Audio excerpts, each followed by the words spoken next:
So, mga quiz mga atis, welcome back sa aking channel. This is Quiz Alan at ngayong araw, papanoorin natin yung full trailer ng pinakabagong series, drama series ng ABS-CBN at ng Dreamscape Entertainment at ito yung Lavender's Field na pinagbibidahan ni Judy Santa Maria. So, hindi ko na ito papanoorin natin yung video at maybe ko yung reaction at opinion ko on the set trailer. So, let's go!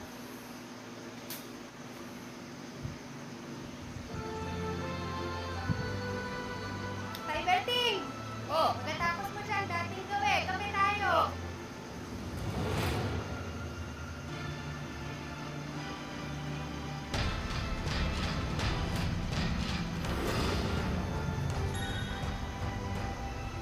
Gusto ko magpasalamat sa'yo eh. Hindi mo ako nahanap sa halamanan, baka... Ano, naging fertilizer ka na ng mga bulaklak. Nay, si Arthur.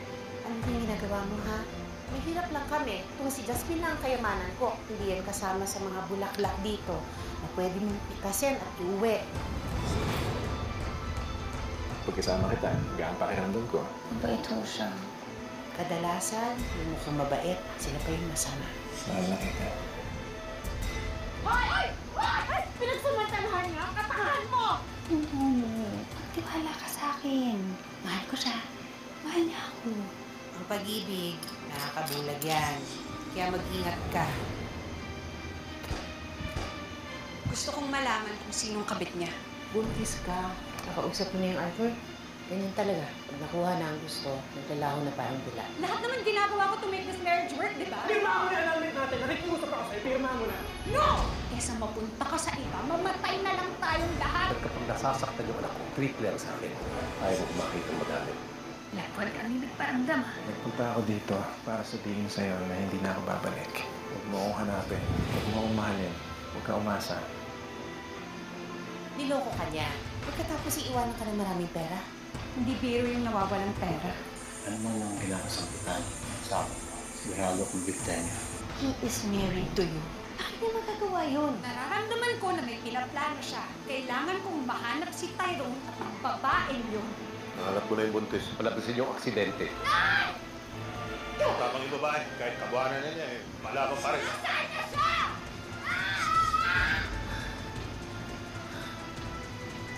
Nakawala po yung anak ko. Kailangan ko siya makita. Hindi po ako matamang tao.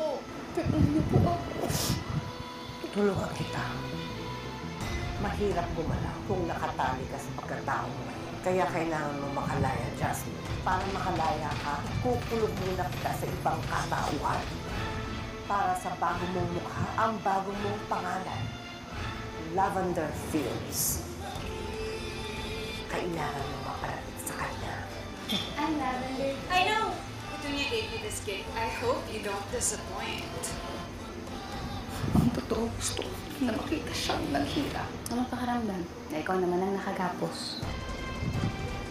Tyrone's mistress. She's back. But now she seems prepared. Bakit ko bumalik? Si Ferdinand, kung bakit nawawala yung anak ko. Hindi ako pigilan kung hindi ko siya nababawi.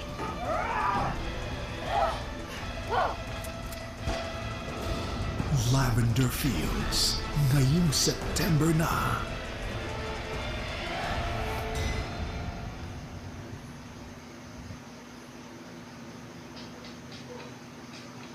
Okay, there you go, napanood natin yung full trailer ng Lavender's Field. I'm sure maraming magagalit sa akin kasi sa honest opinion ko dito. Basing on the trailer, nakita na natin to in the past teleserye ng ABS-CBN. Yung rich boy, poor girl, na napainlaban, then yun nga, himiwalay, tapos may kumanti, something like that. So, short, sa madaling salita, yung kwento is about kabit, about kantihan, diba? So, it is very common storyline na napuno na natin like sa ibang series nila, teleserye nila. And parang walang pagbabago to sa kwento.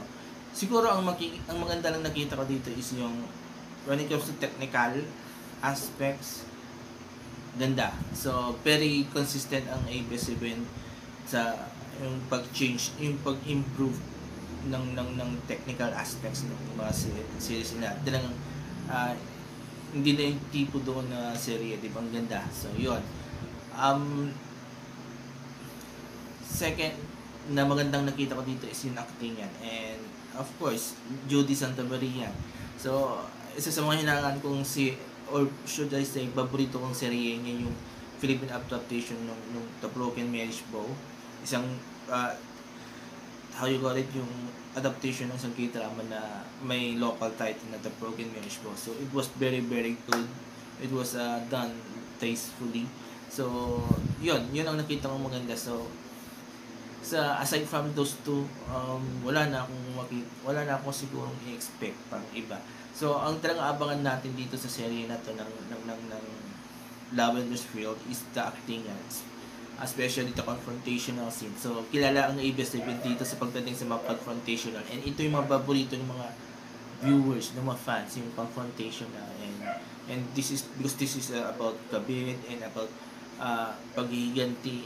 So, we expect yung mga ganitong confrontational between Judy Santa Maria sa ni Janine Gutierrez. So, yun. So, again,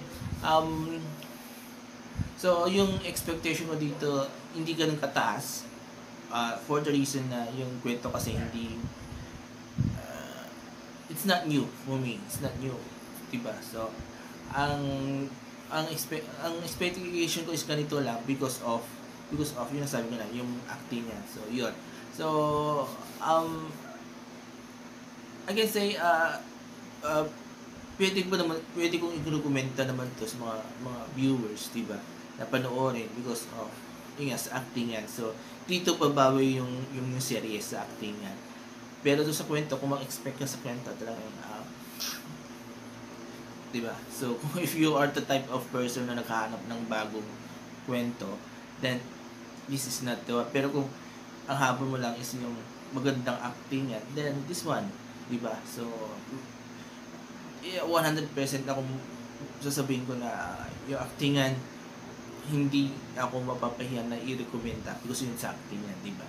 So, yun, mga Quizmatics. So, I hope nagustuhan nyo itong reaction video ko, and I hope sa mga fans dyan, mga kapamilya fans na magagalit kasi sa sinabi ko.